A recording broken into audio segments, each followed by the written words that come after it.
Good? Yeah. All right, welcome back to another edition of the Dirty Verdict podcast. I'm host Peter Taff. I'm your second host, Kyle Herbert.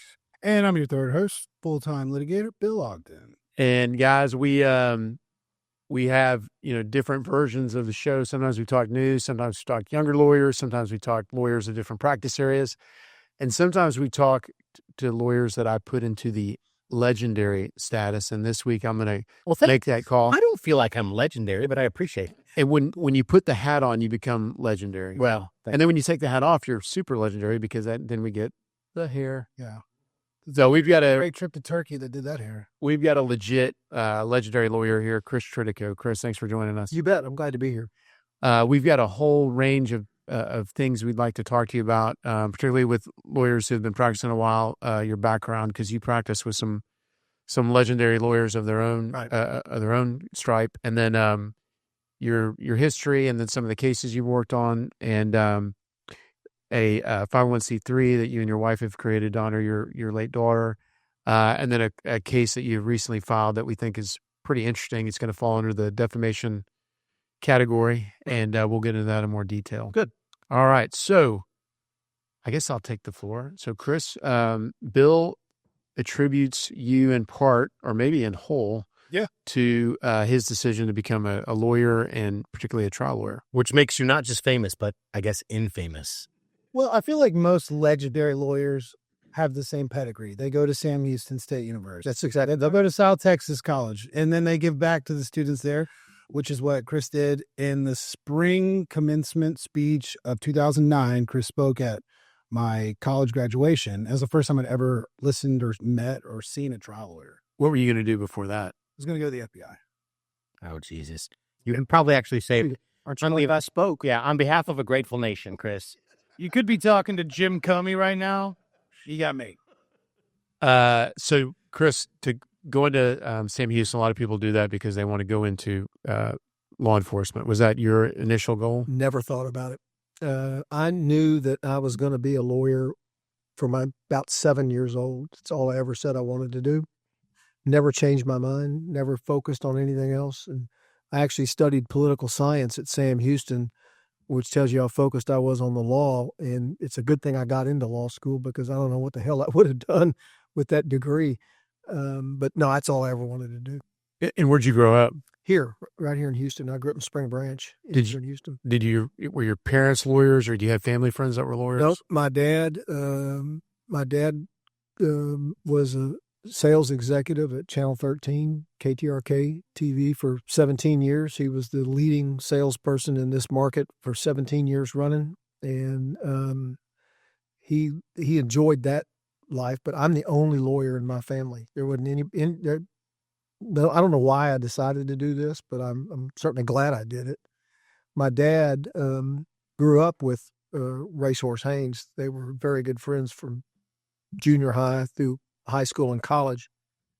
And so when I was a senior in high school, he ran into Richard at a high school reunion, Reagan High School reunion, and he told him I wanted to be a lawyer. And Richard said, well, send him by, I'll give him a job. And I started working for literally the best criminal defense attorney in the United States 2 days after I graduated from high school. Did you know at the time, because your dad had a relationship before Racehorse was Racehorse, did you know the significance of that job? Oh, absolutely. Okay. I had Richard was trying the Cullen Davis cases when I was in high school, and I was fascinated by that. I didn't know my dad knew Richard until he told me that. But I was reading those about that case because it was so fascinating. And going to work at a firm like that at 18 years old is the best education you could ever get. I mean, I was exposed to, John Hill, Cullen Davis, every big case in the country came through there. Crosby, Stills, and Nash showed up when Crosby went to prison. Well, Crosby didn't. He was in prison. The other ones did. All that. Every case in the country came through our firm. And I got to have a little piece in some of the biggest cases in America. Who are some of the lawyers that were there when you were starting at age 18? Well, Richard Haynes was, of course, and Don Fullenwider was one of the top family law lawyers in the country. And we had Jan Fox, Robert Wallace, Brenda Keene, and Mike Ramsey had left. Dan Cogdell, I didn't start yet. Dan Cogdell started when I was in college, and so I came back from college over the summers, and that's when I met Dan. He was a lawyer then. But the best lawyers and some of the best lawyers in the country went through Richard's office, and Dan Cogdell, Mike Ramsey, Ray Bass, who has passed away now, but he was a truly gifted lawyer. He was trying a case here in Houston, and it was a theft of property. And the prosecutor told the jury that anyone would know if something has been put in their name. It was a deed theft. And so Mike Ramsey went and deeded a piece of property to the prosecutor and introduced it into evidence.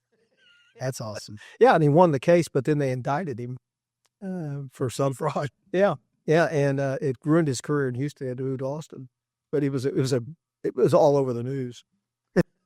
Shane Schaefer was another guest we've had on the show. He's out of the Haynes. I met him there. I met him working there when I was 18. He sent me to his house to pick up something, and he said, "There's a guard shack. Just go right past it." So I did. Coming out, there's 4 cop cars waiting for me. Sounds about right. Kent, were you in the Banditos with Kent? No, I did not. That was later. I did not get to do that. I feel like it seems like all the greats these days worked with Racehorse or Ernie Cannon, because they churned out a set of lawyers that is just. And the thing that Richard did, when I got my law license, he called me into his office and he said, "You want to be a criminal lawyer?" And I said, "Yeah, I do." And he said, "Well, here's your first case." He hands me a file, and I'm walking back to my office, and I'm thinking it's going to be a DWI or trespass or something like that. I opened the file at my desk. Guy's charged with 2 murders, 2 aggravated assaults, impersonating a peace officer, and then something else I can't even remember now. That was my first case. And I said, "Oh my God." I think I had a bond hearing the next day. I didn't know what to do. And I stayed up all night trying to figure out how to handle this, and went down and got him a bond. But that's how Richard did it. Just go do it. We tried cases. We didn't, if people took a plea bargain, it was because we were ready for trial, not because we were afraid to get ready for trial. So I went to the South Texas College of Law, and then right away got your bar results and went to work for Mr. Haynes. Yeah, I was already working there, but I had not left from high school all the way through college and all the way through law school. I was an employee there. And so by the time I graduated from law school, I had been working there over 10 years, and I had a pretty good 401k built up already. Yeah, so you did it all during college too? Yeah, all during college, over summers over college. And I was a runner, a private investigator, and then a law clerk, and then a lawyer. What's a runner do for Racehorse Haynes? Well, y'all were young. In the 70s and 80s, we didn't have the internet yet. We didn't have computers. And so if you wanted to file something or you wanted to serve discovery on the other side, someone had to take it over there and do it. And that's what a runner did. Are they hotshot? Yeah. We drove everywhere and delivered stuff. Randy Wilhite sent me over to a lady named Berta Rayburn. She was representing the other side in this divorce, and the husband kept his files in burlap bags hanging in the garage. And at the time, the rules of procedure said you could deliver your discovery in the method in which it's kept. Sure. So Randy told me to take these 10 burlap bags over to Berta Rayburn's office and drop them off. I said, all right. So I drove them over there, and I would haul in these 10 burlap bags, and they're going crazy. And I asked the receptionist, I said, "Can you sign this?" And she said, "I'm not signing that." I said, "Well, somebody's going to sign it." So Berta Rayburn comes out and starts chewing my ass out. I said, "Ma'am, I'm just doing what I was told. Just sign this." And then she filed a motion for something, and I was put on the stand to testify about why I delivered the bags. You had to testify. Yeah, I'm 18 years old. Welcome to the profession. Yeah. So, Bill, before the internet, because I was a runner for law firms too, if you're filing a motion, you would take 2 copies down to the clerk's office, and it had this little file stamp. They still have it there. Yeah, well, this one was like automated. So you'd like push it under and you'd wait, and it would like snap. And then you put one in the basket and you'd take one and stamp it and put it back. Take it back. I did a couple of those when I worked actually for Ken, my first year law school. I got to experience a couple of those experiences. Yeah. That was about the most pleasant experience. I don't know how you served it, if you put it in certified mail or how you served it on your opposing counsel. Well, it depended. Most of the time, if they were here, we delivered them. Oh, yeah. Serving subpoenas was always a lot of fun. That was the real fun, where you find out what you're made of. Yeah. How fast you could run. Yeah. The original Dog the Bounty Hunter. I walked into a doctor's office to serve him with a subpoena, a deposition subpoena, and he'd been dodging it. So I walked in and I was asking the receptionist, I said, "Is Dr. So-and-so here?" And I saw him in the back. I said, "I see him." And I just walked in the back of his office, and he's walking up and he's got these files in his hand. And I said, "Dr. So-and-so?" And he said, "Yeah." And I said, "Here." And he lifts his chin up. He stuck it down on the subpoena. I said, "You're served." I turned around and ran. So doing criminal defense 100% for Mr. Haynes? Yes. Well, so 30 days after I got my law license, I was hired by the Houston Federation of Teachers to be their general counsel. And so that's been a major part of my practice, has been representing professional educators in discipline matters and criminal cases. I now represent 4 unions, 4 teachers unions here in the greater Houston area, about 11,000 teachers that I represent. And I've done that literally since 30 days after I got my law license. But my focus of my career was always going to be criminal defense. And the teacher work is fun, and I get to help a lot of people. But criminal defense is what I always wanted to do. And what's the nature of representing teachers? Is it like if they're brought up on some administrative action and they're trying to defend their job? Mostly what I do is terminations. The teacher has a 14th Amendment due process right to a hearing. And so I do those hearings. Is that an admin hearing? Yeah. What's the administrative body? Well, because of me, this was my idea, and it was picked up later by the legislature adopted it. They didn't give me credit for it, but we have an independent hearing examiner who's a private lawyer, and he's appointed by Okay, so we had a little technical issue, but we were talking about hearing officers, and I think someone, I can't remember who asked how that's decided. So it's now independent hearing officers. Right, private lawyers appointed by the Commissioner of Education. And that's the Texas State Commissioner? Correct.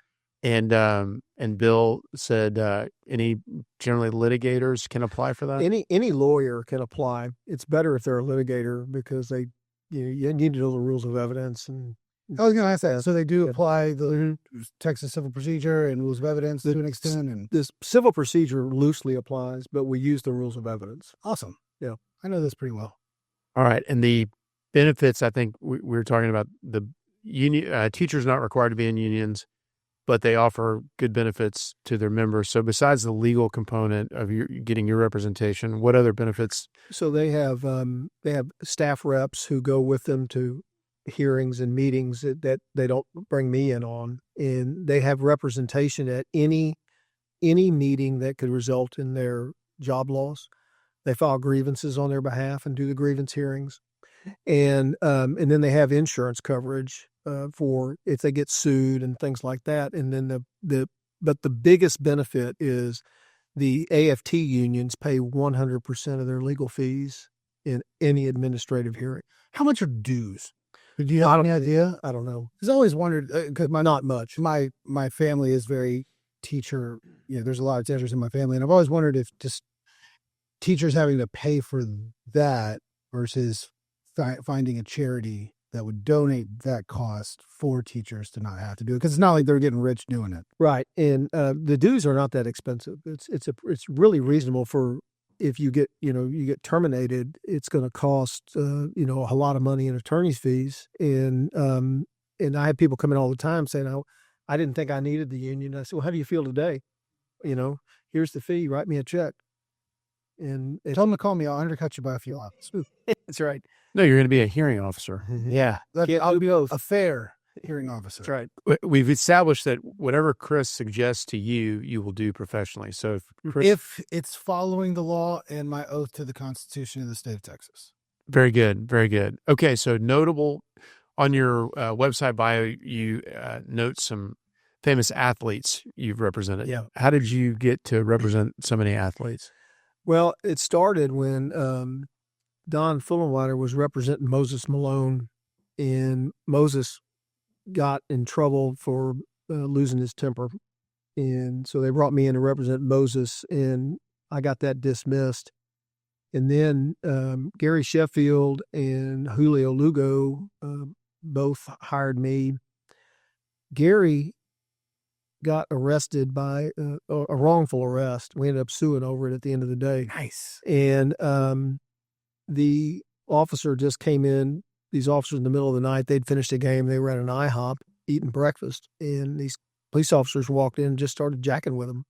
And they arrested Gary for resisting arrest, which ended up getting dismissed. And then I sued the officer for civil rights violations. And turned out in the discovery, I found out this officer had claimed the same back injury 4 times.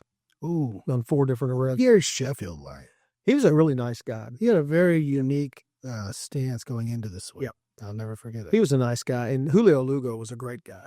Great guy. And Moses Malone probably predates you. No, I'm aware of him as a coach. Yeah. That was the first finals we were in. Where was that, 1980 against the Celtics? Mm-hmm. That's right. He was a man. Yeah, he was he towered over me, but he was a real nice guy. I liked him a lot. Well, good. Okay, and then when did you leave Racehorse Haynes and then start your own firm? I left Haynes's office I think in 94, 93, 94 area. I stayed in the same building. It was time for me to go. I was bringing in far, far more money than I was making, and he wouldn't give me a raise to what I thought I needed, so I quit. It sounds like that was kind of the standard operating procedure, though. People would go in, work for 6-7 years, and then go. Richard was a wonderful guy. He was a great mentor, and I loved working for him. But he was the cheapest son of a, what I've ever met. That's why they call him millionaires. That's right. That's right. And we probably asked this, but do you know the origin of Racehorse? Yeah, I do. He was a running back at Reagan High School, and the coach had this famous coach. I can't remember his name, but Richard would get the ball and he would run side to side trying to get around the ends. And the coach finally pulled him in and said, "What the F do you think you are, a racehorse?" And it stuck. Oh, didn't know that. Very, very good. All right. Another interesting case you're involved in was representing Timothy McVeigh. Yeah. Who in I was in law school, 95. 95. Yeah, 95. I was first year in law school, and it was announced that the federal building in Oklahoma City had been bombed, and then he was fairly quickly identified. Yeah, later that day. And ski truck or rider truck? It was a rider truck. And there were several co-defendants. So how did you get involved in that case? I was in my office in this was 97 and early 90 or late 96, I can't remember. And Richard called me and said, "Come out to my office. I want to talk to you about something." Well, generally when that happened, he wanted me to do something for free. But it was. So I wandered up there and I said, "What's going on?" And he said, "Do you want to be famous?" And I said, "Yeah, it wouldn't hurt my feelings." And I'd already done all those cases, but that's the way Richard was. I said, "It wouldn't hurt my feelings any." He said, "Well, I got a call from Stephen Jones, the lead lawyer for Timothy McVeigh, and he wants another trial lawyer and asked me to recommend one, and I'm going to recommend you." And I said, "Okay." He said, "Do you want to do it?" And I said, "Call him and tell him I'll take it." And he said, "Well, you need to go home and talk to Debbie." That's my wife. And I said, "She'll be fine. Call him and tell him I'll take it." And he said, "Okay." And so I went home and I said, "Honey, here's what I did." How was that received? Debbie we've been married 42 years, and she says yes to all the stupid shit I do. And so she's a keeper. Yeah. And she just said, "That's fine. We'll do it." I had my 3 kids my son was 1 and my daughters were 5 and 6. and I left on Valentine's Day, 1997, and I came home in July. So you got brought on right for the trial. Yeah, I was brought on 6 weeks before the trial started and given all the forensics in the case. And who was on the trial team for y'all? It was me. Stephen Jones was the lead lawyer. A great guy named Rob Nye, who he passed away a few years ago from pancreatic cancer. He was on there. Geraldine Merritt and we called her Barbie. I can't remember her name now. Sorry. There was 5 of us on the trial team. We had 14 lawyers, but 5 of us on the trial team. What was the biggest case you'd had going into that? It would have been one of the athletes. Okay. Yeah. So that was kind of Yeah. seems like a different tier of. Well, not only that, Big league. I had never tried a capital murder case. Oh, And I take the biggest one in American history and go try it. And I walked in there like I knew what I was doing. hey, all the great ones. Hey, I'm still doing that. That's right. So what kind of defense are you, right? What kind of defense are you trying to craft in a case like that? So in cases like that, we all knew where this was going. I mean, the president of the United States at a press conference said, we're going to kill this guy. We're going to find him. We're going to execute him. So that was the backdrop of going to trial. Tim knew that he was going to lose, and he knew he was going to get the death penalty, and we all knew it. And so the issue became, for me, you still have to do the job that you were hired to do. And yeah, and we got to try to do what we can. There was 2 arguments. Do we go for a not guilty, or do we try what really a punishment case and just try to save his life? And the day I got there, I said, there's no saving his life. We either win or he's executed. And this idea that you're going to bring all these people in to say he's a good guy and he doesn't need to die after he's been convicted of killing 168 people, you can forget it. And so, Hey, I didn't know that many. I was young. yeah, 168. And a lot of kids. Yeah. And I was given all the forensics in the case. Build a bomb, blow up a bomb, clean up a bomb, hair fibers, fingerprints, tire marks. I had to learn all that in 6 weeks. And I just attacked everything. I mean, that was my, y'all can do what you want. I'm attacking. And I attacked everything. And at the end of the day, the Denver Post, I think it's called the Post, wrote an article about all the lawyers in the case, and I was rated the best lawyer on the thing.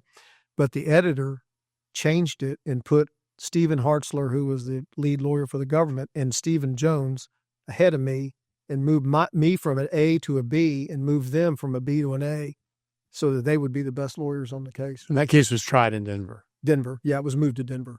And so did you have one kind of opposing person that was a forensics person for the? Yeah, there was a prosecutor, one of the prosecutors, I can't remember her name now. She and I did most of the forensics work against each other. And it was a really fun trial to try.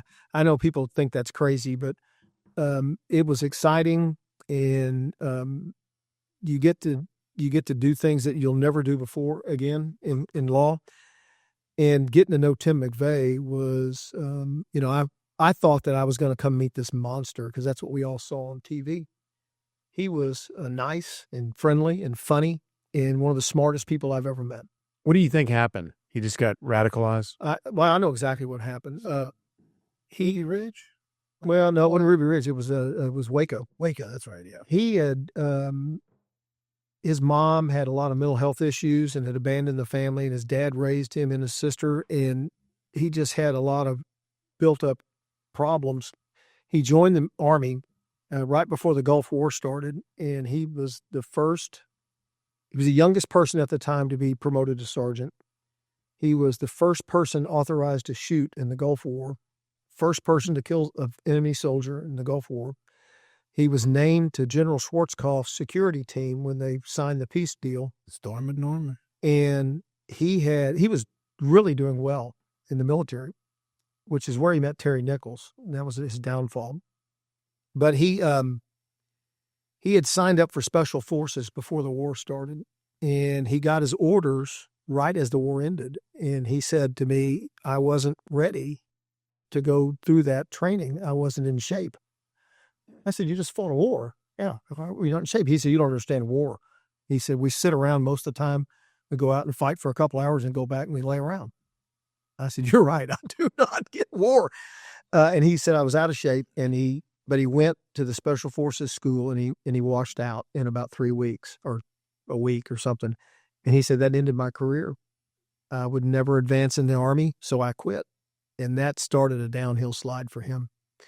He was at Waco when the ATF stormed the house and burned it down. And he always said they burned that house down. And it was about 10 years later that they admitted they fired in the devices that burned the house down. That set him off. Well, at that point in time, and it predates me, but how big were forensics and the legal aspect of the FBI lab was exploding with different things, and they had developed this fiber technology that they use, which is now you can't even get into evidence anymore. Really? Yeah, tool marks they were using, you can't hardly use those anymore. And that was all the stuff I was attacking, saying at that time, saying this is BS. This doesn't mean anything. But it was all admitted at the time because the FBI said it's good stuff. And so we had to go through and hire experts for all this, every one of those aspects of this. They were looking for fingerprints at the place where the Ryder truck was rented. They took the entire counter and just took it to the FBI lab instead of fingerprinting it there. And they mixed evidence from the Oklahoma City bombing with another bombing on a plane. And the judge wouldn't do anything with this, but there was a study that the head of the FBI lab had done that proved that bomb material can migrate in the air. And he had 2 closed boxes, one with the bomb material, one without. And when he opened the other one a month later, it had bomb material in it. And so we used that study to try to get this evidence excluded. And it was just admitted. So a lot of the stuff that was admissible past Daubert at the time has since been Dauberted out to the point that not good in any tool marks and hair fibers and all that is junk science. And I knew it at the time, but nobody would. In that case, everything was coming in. And, there was just no way to stop it. Did you try it were there co-conspirators? Was Nichols in the same or No, anyone else? It was tried separately. In a capital murder case, you don't try any of them together in the same trial. You always have separate trials in a capital case. And there was some Texas lawyer. Was it Mike Tiger? Mike Tiger, finest lawyer I've ever known. Yeah. And he represented Nichols? Yeah. And he and another lawyer from here represented Nichols, and Mike would go into these hearings before we separated the cases, and he'd just walk up with nothing and do an hour-long argument, citing cases and giving cites, and it was amazing to watch him work. He was such a good lawyer, quoting Shakespeare and all kinds of stuff. One time he quoted himself in a case they'd quoted him in the case, so he cited the case. And he said, and he gave this quote, and the judge said, "What quote is that?" He said, "It was mine." That's a flex. Yeah. And what happened with Nichols? Did he get?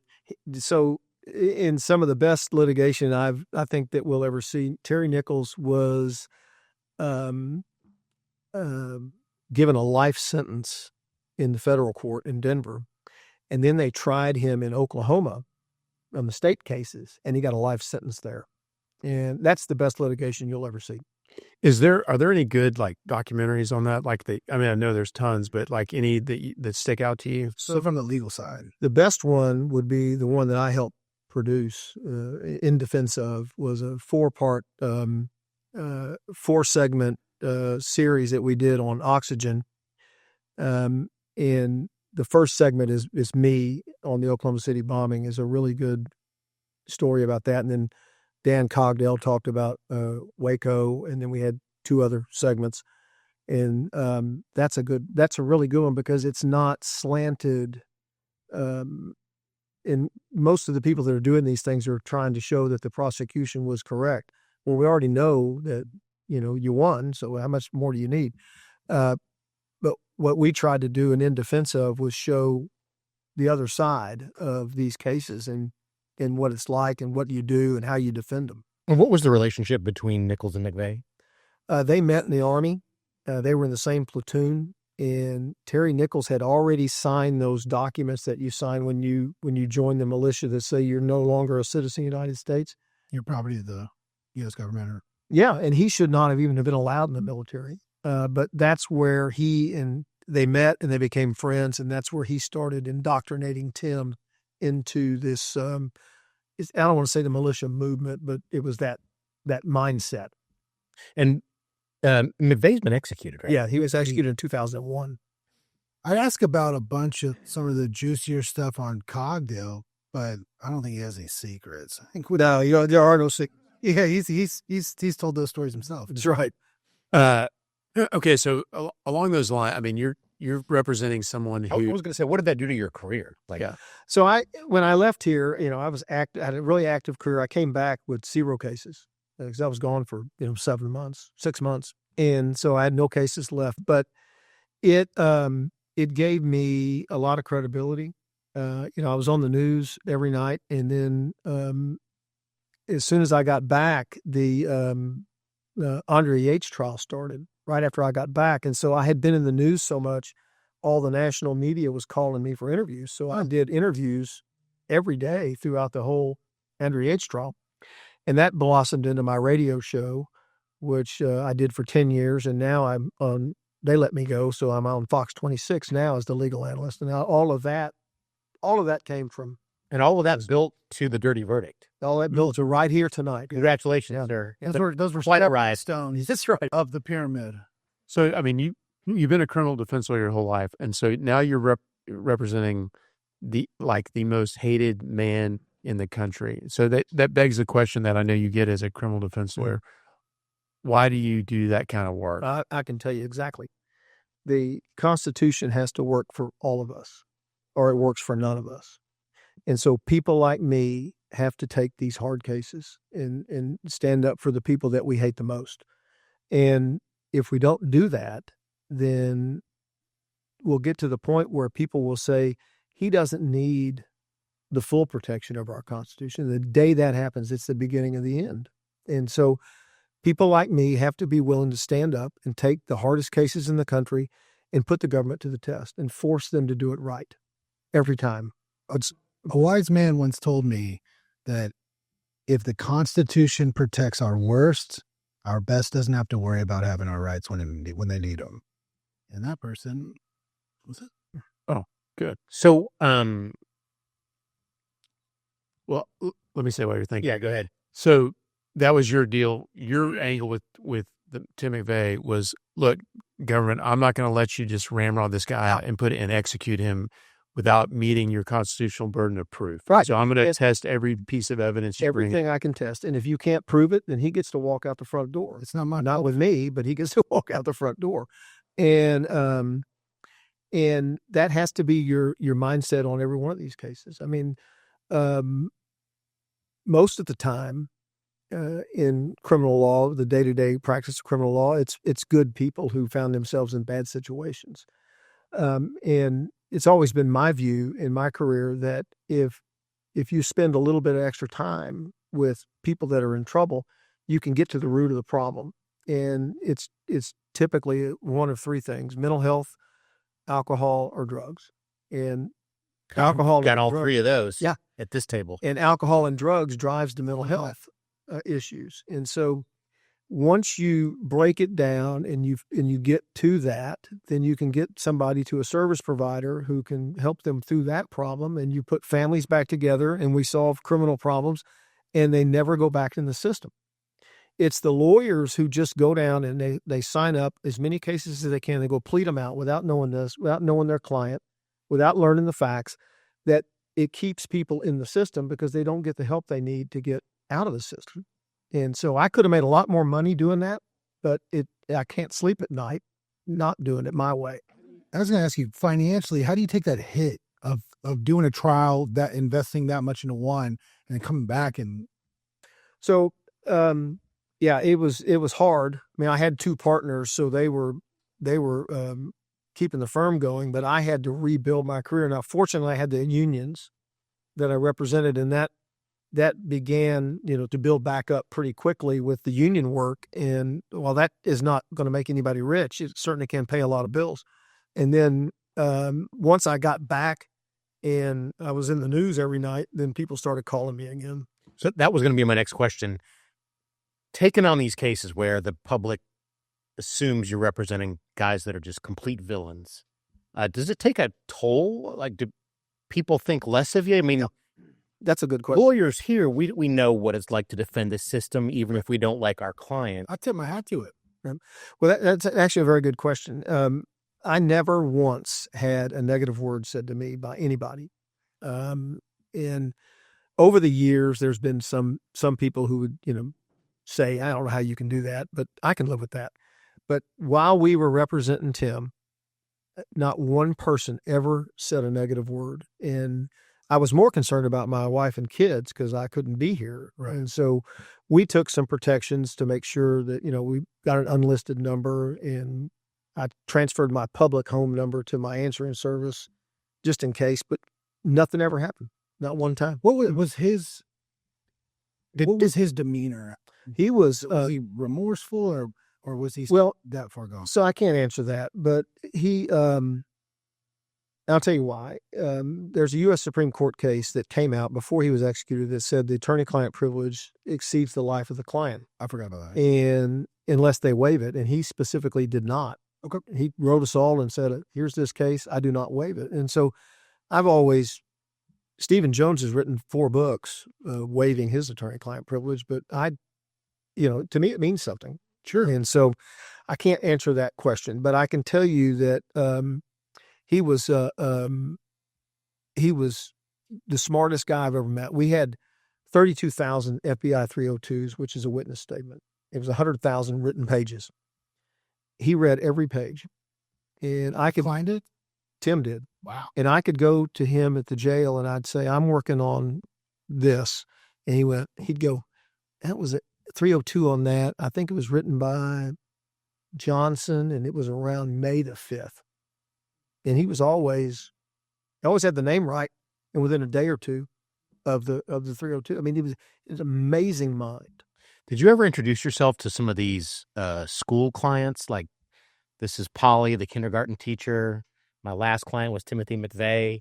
I never, I don't bring that up unless somebody asks me. I've always found that to be kind of braggadocious. Hi, I'm Chris Tritico. I represented Tim McVeigh.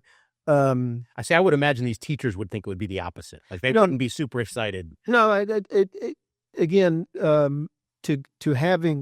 to rise to a level where you can do a case like that, I think people see that you must have something. Sure. Yeah. And so, a lot of times people will say, well, didn't he get executed? And, come on, man. That's not the work that was done. And I mean, so all this experts that y'all had and the lawyers, is that paid for by the government? It was all paid for by you, and I appreciate it. I was going to say, it was when they brought you on, that's an appointment. All appointed. And you're not getting rich off that, but it is. No, you mentioned when Haynes asked you up, you were like, I think I'm gonna have to do something for free, but well, at least you got something. Because when Haynes asked, it was always absolutely free. But me and Stephen Jones and Rob Nye got the highest hourly rate you could get at that time from the government, both in and out of court, which helped a lot. Most of the time when you get a federal case, it's generally hourly, but you only get the money for working in the courtroom. And so your research, your investigation is all gratis.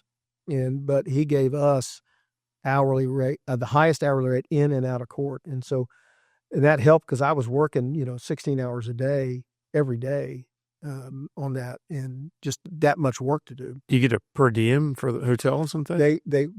We had a contract at an apartment, kind of a hotel apartment thing, and the government paid for that. And then I got so much per day for food, and that was the hardest part. You had to keep your receipts, and each receipt had to be individually taped to an 8.5 by 11 sheet of paper. no matter how big the receipt was. Rules are rules, man. Well, one time I had a receipt that was 8.5 by 11. So I just turned it in. The lady rejected it. Nope. And I said, what's the problem? She said, you didn't tape this to I said, it is 8.5 by 11. She said, it has to be taped to one. I said, this is a legal tender. Spent 2 hours to get reimbursed for a $5 sandwich. Yeah. Card says moops, man. It's right. Okay.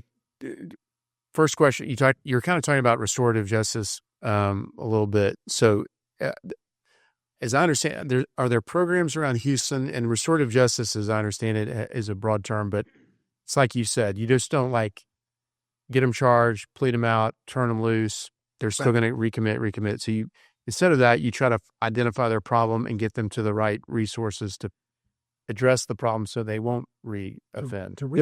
There's several facilities around that will help people. Unfortunately, in our insurance-based society, if you don't have the insurance to pay for it, then the resources are very limited. And Harris County in the state of Texas has not adopted a restorative justice system. And so it's up to each individual lawyer.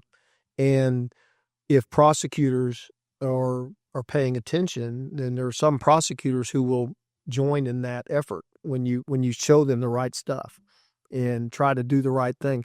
Now, we do have in Harris County a veterans court, a what's called a RIC court, reintegration court, and alcohol. I can't remember the alcohol court, sober court. Is there a drug court too? Drug court. Yeah.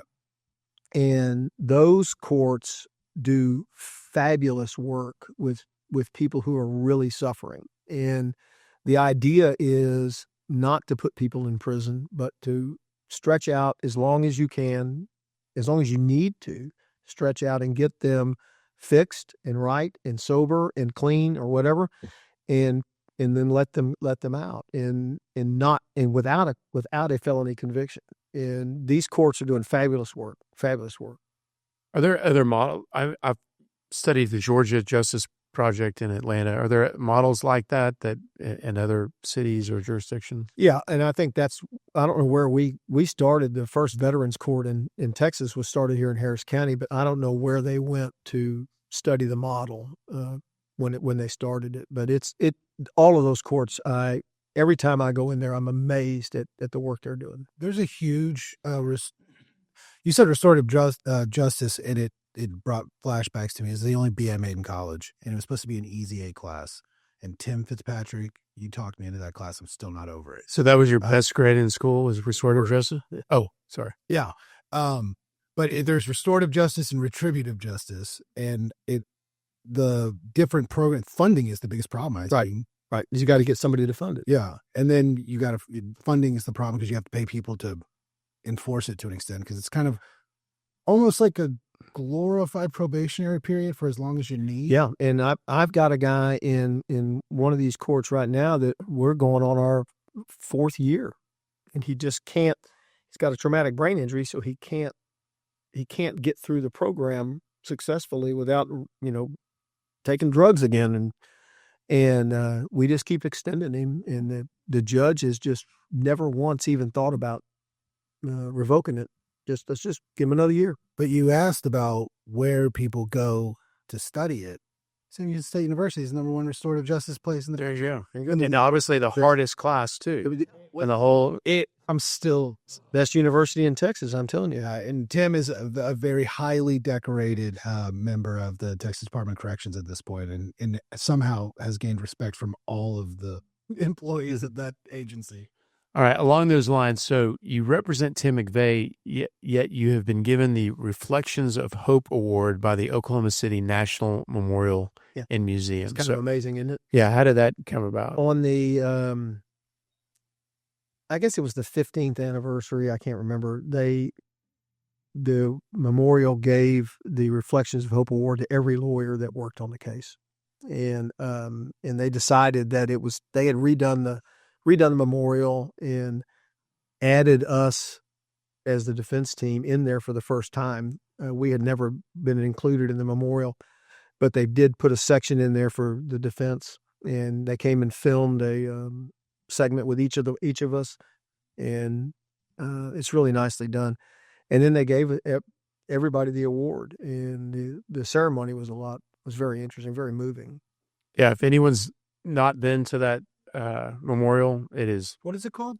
It's the memorial. It's where the building was. It's not. And we're building that does. Yeah, so it's the site, and it's got all kinds of stuff. It's a huge footprint, and it's just it's very moving. Really great. Yeah, I was in Oklahoma City getting ready for trial, and there were still evidence everywhere of the bombing, and I had to take an expert there because Tim's car was there, and we needed to take tire prints.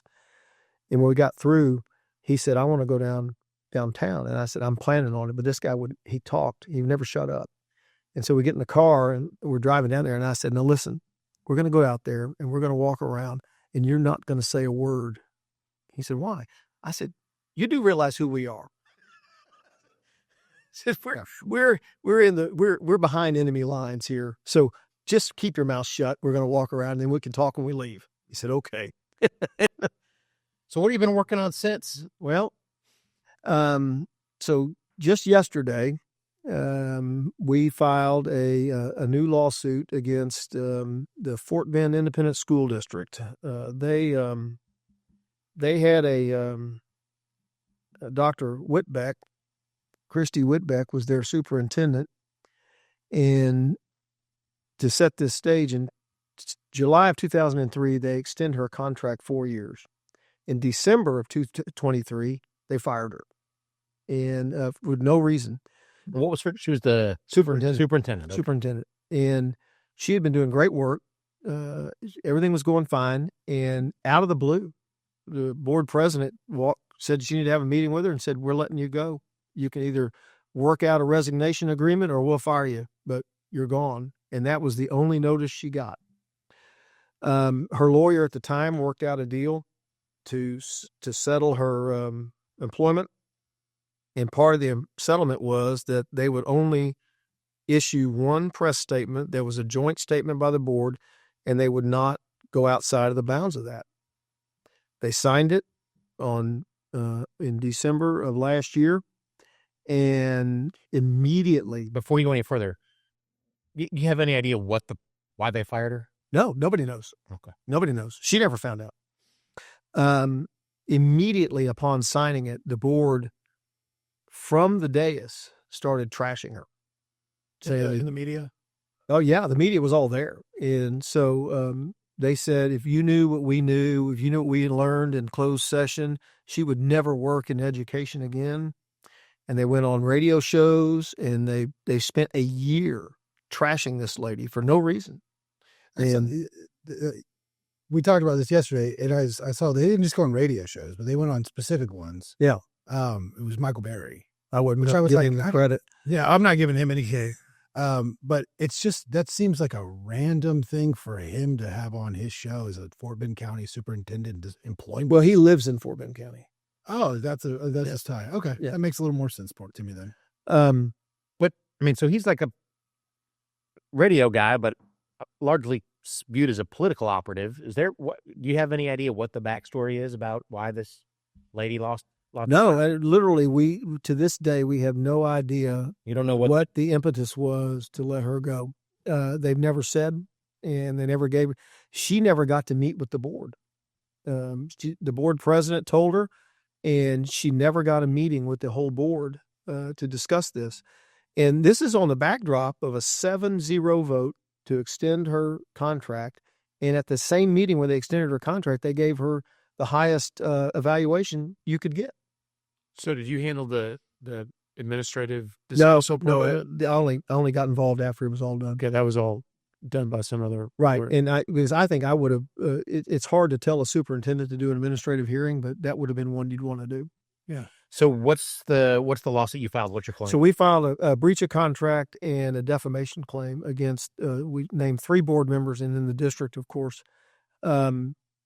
The contract, they all signed a contract individually and collectively saying they would not say negative things. It's a part of the contract, and the contract gives her attorney's fees. So, oh no. Yeah. Oh man, who let him sign that? Yeah. So we filed the breach of contract and the defamation. And the defamation as you well know, is hard to litigate. But I think that this is one of the clearest examples of defamation I've ever seen. So what are the defamatory statements? Are they just these vagaries about how she shouldn't be in education? Well, or is there something substantive? Let me read you a couple of them. I just happen to have pulled up on my phone. We would have needed runners for that back in the day. That's right. Let me see. And the case is filed in Fort Bend County. Fort Bend County, yeah, the State District Court in Fort Bend County. You know which judge you drew yet? Not yet. Okay. There are so many things that are being. No, one of them, they accused her of calling one of the board members a black puppet, which is completely untrue. It never happened.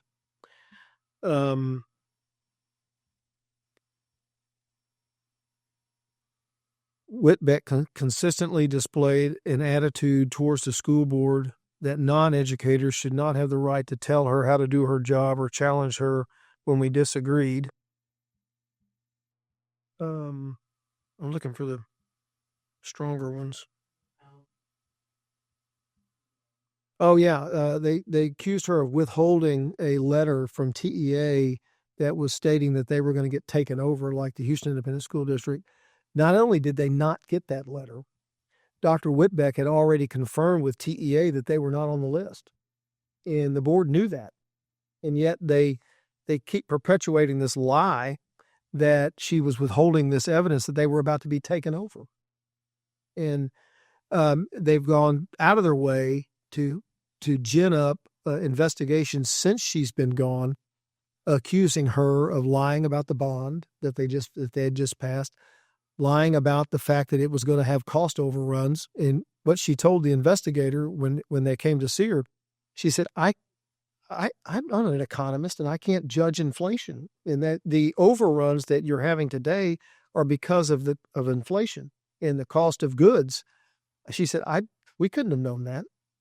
Yet they just accuse her of lying about the bond. Everything that they can accuse her of, they accuse her of. What was their justification for having all of this done in a closed session? Well, so personnel matters are always in closed session, even when it's a superintendent. Yeah. Okay. The superintendent, I guess, could have said, "I want it in an open session," but personnel matters are generally done in closed session because it's a personnel issue. Sure, makes sense. The thing that was so different about this is you always get to talk to your boss at some point, and she never got that chance. They just let her. Well, I got fired once, and my boss left the building. Well, he knew what you were going to do. He skipped out. Yeah, he skipped and did a little kick, a little side kick. We think this is a really, really good case, and it's a shame that she has to go through this, and it's been a year unable to defend herself against these gross attacks by these three board members. Well, and the implications reach a lot further on your damage model, it seems, because while she's having to litigate it to prove the truth, it's not like she's a hot commodity. That's right. Anywhere else to go do any sort of work in education. Who's going to hire you as a superintendent with all of this press? Right. It's just you got a bunch of baggage. Whether or not you can dispose of it or not, it's one thing, but it's there. I got to say, these school board lawsuits, I mean, it's gotten really sexy in the last few years. Yep, I have. And we found that the school board's about to find out that, we have the SLAP suit, the TPIA in Houston, in Texas. TCPA, excuse me. What's the TPIA? I don't know. Public Information Act. Yeah. We have this SLAP suit. Well, the legislature a few years ago exempted governmental entities from SLAP suits. And so they don't get that defense, which helped us come to the conclusion to file the defamation pretty quickly. And we can thank insurance defense lawyers for that, because they were throwing all this anti-SLAPs, TCPA motions into like car wrecks and random anything really that they could. And so in 2021, and I didn't know this, they actually, when we got on the phone, Chris and his team informed me of it, and I was like, what? And I went to the statute, and sure enough, like one of the carve-outs to keep them out of all the nonsensical cases that they were being used in, they carved straight out if government entity doesn't get this protection. So there's no There's no interlocutory appeal. They can hit the throttle and start taking depots, and those are going to be fun. Oh yeah. And I don't think that because they're they were in their capacity, I don't think they can insist on a protective order. I don't either. So I think everything's going to be public. We'll be able to actually get to know what happened in those closed pretty quickly. Yeah, I'm excited. Well, I have some legal question, but I think it's probably best for you not comment on those. You can ask hypotheticals. Yeah. I can give you an expert. Well, I'm just opinion. Don't feel free to not answer this, but you always question whether there's governmental immunity for any of this kind of stuff. So we looked into that because suing a school district in Texas is a very difficult proposition. We're immune from most everything except for damage by their property. In this instance, because of the contract that they signed, they've waived immunity through the contract, and they agreed. The district as an entity and the individuals agreed that they would not do this by contract. Yeah. And so that waives the immunity. Got it. Are they going to have to go hire personal lawyers, each one of them, I would assume? Well, we only sued them in their official capacity. Okay. Yes. Because if suing them in their individual capacity would probably bring their immunity back. And so we chose not to do that. But in all honesty, because they're in their official capacity and the school board itself is named, they might run into a bit of a conflict and need. Right. I don't know who's going to pay for those private lawyers, but those individual members may need their own lawyers. Yeah. Well, that seals it. I'm not running for school board this year. These are all elected school board members. Yeah. Well, how did the community receive the firing? Oh, they were outraged. I would assume so. There was people signing up by the hundreds to talk at the board meetings about this, and they still, Dr. Whitbeck gets calls every day from people supporting her. Do they live stream these school board meetings? Because I have a feeling the next one's gonna be fun. I don't know if Fort Bend does. Some of them do. Yeah, I bet Fort Bend does. If they do, I wouldn't say fun. I think going to be very stilted and like no one's going to be saying entertaining for a lawyer with no skin in the game. Yeah, and that's me. Along those lines, you've done criminal defense. This is in a civil side, but your partner does primarily civil, correct? Work, right? Ron does civil work, and he helps me on the big criminal cases, and then I help him on the big civil cases. And I'm going to be the lead counsel on this because of my education law experience, but without Ron, I couldn't do any of it. And what's the name of your firm and your website? It's Tritico Rainey, and it's TriticoRainey.com. RAINEY? Correct. Yeah. Okay. Do you have to go through any admin process to get on the employment side, or the private contract gets you around any? The research we've done, the contract created the liability. I think you're right on that. Because they voluntarily entered into an agreement. Correct. That gives them responsibilities that would otherwise they wouldn't have had. Correct. So, right. Good on you all. Or whoever negotiated that deal. All right. You guys got any more on that subject? Good. We'll be watching. All right. Last topic in 2021, you and your wife Debbie created the Maria Tritico Project, a 501c3 to raise money and give to causes important to their daughter, who was killed by gun violence. Yeah. 4 years ago, on December the 6th, just a couple of days before years, I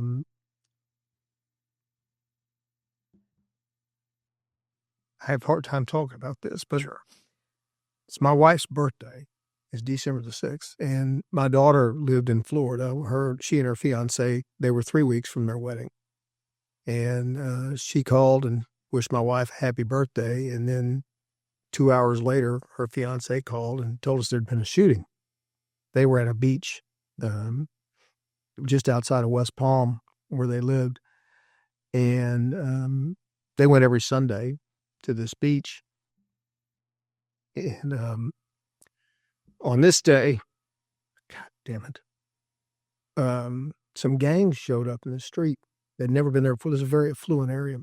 And they got in a fight, and this 16-year-old kid pulled a gun out and started firing it off just randomly.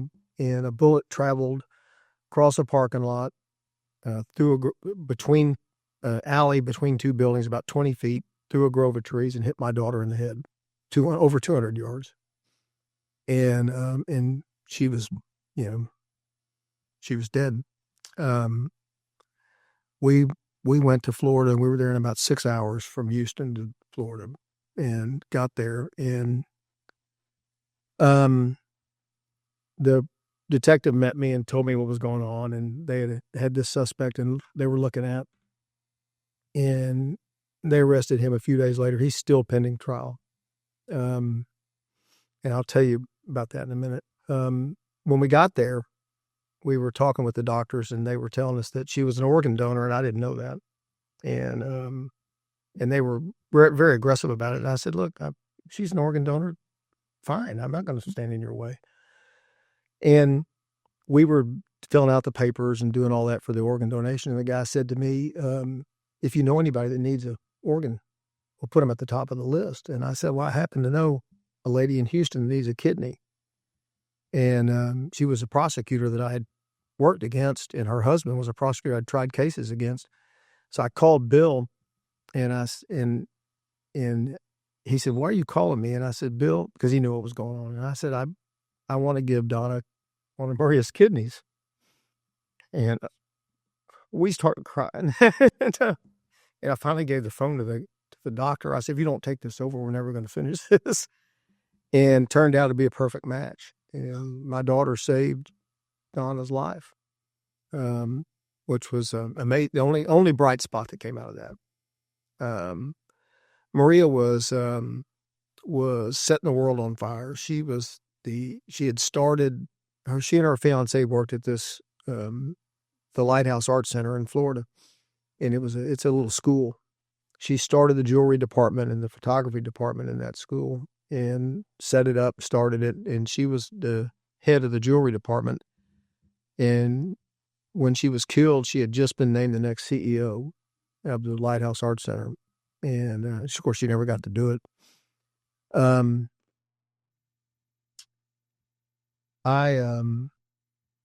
The defendant in the case had this lawyer appointed that never went to see him, not once, in jail. His grandmother would show up at every hearing and ask for a new lawyer. And we hear that all the time in criminal law. But the prosecutor told me what she was saying was true. This lawyer was not doing anything. And so I flew to Florida. It could have been about a year ago now, maybe a little more than a year. And I argued to get the defendant who killed my daughter a new lawyer. To the judge? To the judge in open court.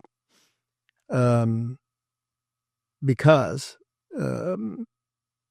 as I said, the Constitution has to work for all of us. And I couldn't sleep at night knowing this guy was going to go to prison for the wrong reason.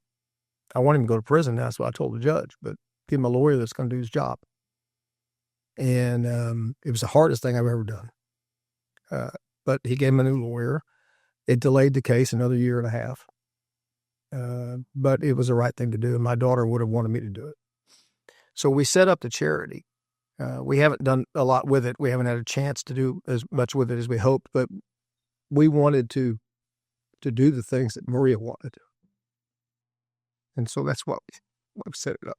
Has that been publicly discussed, the fact that you actually went down to the court and asked the judge for that? Yeah, it made big news here. And a few national police people called me about it, but it didn't make, Nightline or any of that kind of stuff, but it was widely written about. Yeah. Cause that is like the definition of profiles in courage, of completely backing. It's not just you using that as a theory or a talking point about the Constitution, just to like make you feel better about what you do for a living. You really believe that to your core. Well, I've spent my whole life, as you know, talking about this, and I could not be the man that I am if I let this happen. After I've spent my entire career preaching about the Constitution and what it means, I couldn't let it go. Yeah. Well, that's powerful. But this young man, How does it find out? The prosecutor told me. Oh. I've never missed a hearing in this case. So I'm seeing this lady cry every couple of hearings. This lawyer's not doing anything. He's not doing anything. And so I asked the prosecutor about it, and she said she's right. He's only seen him one time, and he's done no depositions, which you can do in Florida criminal cases. Oh, odd. And he's done no depositions. He's not got the file from me. He's done nothing. And so I said, I can't have this. I can't let this go. So did the prosecutor approach the judge and ask for? No, she didn't say anything. At the hearing where I spoke to him, grandmother got up. The lawyer wasn't even there. He was on Zoom. He didn't bother to show up. And the grandmother got up and spoke, and then she said to the judge, Mr. Tritico wants to say something. And he said, sure. So I went up and did it. Good for you. Yeah. Well, I mean, if let's say he got convicted or what have you, then he's got an appeal for ineffective assistance of counsel. I assume it's the same there as it is here. Yeah, I mean, that's it. That's the same everywhere. The standard, I don't know what their standards are in Florida, but he would have had a right to argue ineffective assistance of counsel. And I told the judge straight up, I don't want to be dealing with this when I'm in my 80s. I want this over with and give this guy a lawyer who's going to do his job. All right. And so the foundation, is it called the Maria Tritico Project? Maria Tritico Project. And I'm hoping that later this year I'll be able to focus on that. I've been so focused on other things that we haven't had a chance to do with it what we wanted.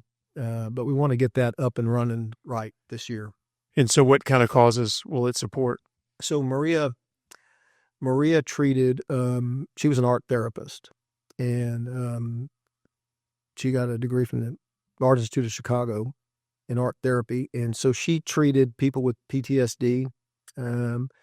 She started a program in Florida where they would bring girls who were in sex trade, young girls, and they would get custody of them and bring them from other parts of Florida to my daughter to treat them and separate them from the Johns and the problems. And it was a very, very successful program. And she, because of me, she went to jails. And I told her, that you can get behind this and find out what's wrong and help them. And she would go to the Cook County Jail when she was in Chicago and treat prisoners. And I think she did it in Florida.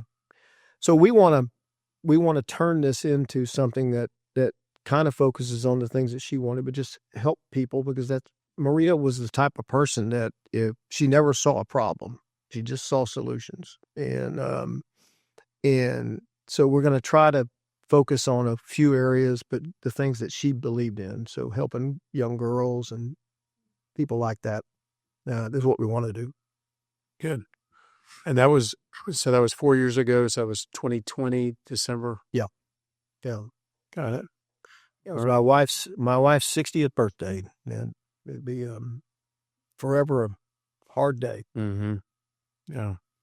Well, thanks for sharing that, Chris. I know that was hard, but that was one of the most impressive things I've heard as far as really standing up for what you believe in and honoring your daughter in that way as well. Thank you. I'm not sure very many people got that gears. No, there, no one does. Boys, any, I think we covered all the topics I said we were going to cover at the beginning. Look at that, Amanda. You trained me well. I'm glad you did, because she did the intro and she'd have been upset if you didn't. Yeah. Well, Chris, thanks a lot for You bet. joining us. That was great. Covered so many great topics. We really appreciate it. Thank you. I'm glad to be here. And if you like this, follow us on YouTube and Instagram and Spotify. And Is there a website for the charity? Well, we had one up and running, but we haven't been able to focus on it. So I took it down, because until I get it up and running right, I don't want people going to a dead air. Sure. I bet you so it's TriticoRainey.com. Right. I'm sure you'll probably have a link to it at some point when you have that there. So I think that's probably where you can find it. So, so anyhow, thanks a lot. Follow us wherever, all those places that we always say, Bill. Even TikTok. I'm finding big. Yes, that's right. Thanks for joining us. We'll see you next week. Good night.